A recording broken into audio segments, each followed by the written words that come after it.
Hello, my loves. Here's day 2 of my amazing cruise on board the Norwegian Prima. So I started my day off at Indulge Food Hall, which was one of my favorite places to eat on the ship, and I had an amazing time having this lovely French onion soup, and I also had a Caesar salad with a little bit of tilapia. However, it wasn't quite filling, so I did head over to the local to go get some food. Now, I was a little disappointed because it took me about 20 minutes to get served, and I had to actually call a waiter over myself.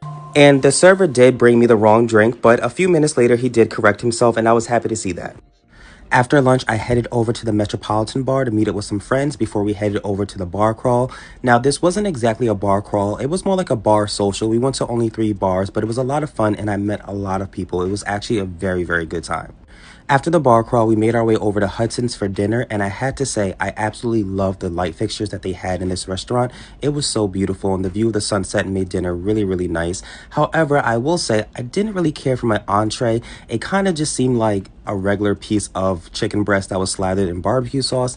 It didn't really scream, fine dining or upscale. It just didn't really seem like the type of dish you would expect from a cruise line. But I still ate it and it was pretty decent. Then I headed over to the LGBT meetup before heading over to the spa, and I had such a lovely, lovely time at the spa. Now, I understand that a lot of people wanted me to take videos of the spa, but I'll be very honest with you. Every time I went, it was a little busy and I just didn't want to record while people were trying to relax and have a good time. But I'm so glad that I did do the relaxing at the spa because I was not going to be relaxing for the rest of the night. No, because that night was their first party on the ship and it was the disco party, which is essentially like their 70s night. And I was blown away, y'all. I was not expecting all of this. Now, everyone told me, Johnny, Norwegian Cruise Line is a laid back cruise line. There was nothing laid back about this performance, y'all. I loved it. It was like a hybrid performance where it was half performance by the dancers and then it was half us just having a good time and partying with them. It was very interactive. It was fun. It was very, very gay. It was amazing, y'all. Like, I just was not expecting Norwegian Cruise Line to pull all this out. I'm looking at Mandy like, Mandy, you did not tell me about all this. And she looking at me like, Johnny, I didn't think they were going to have all this. This is completely new.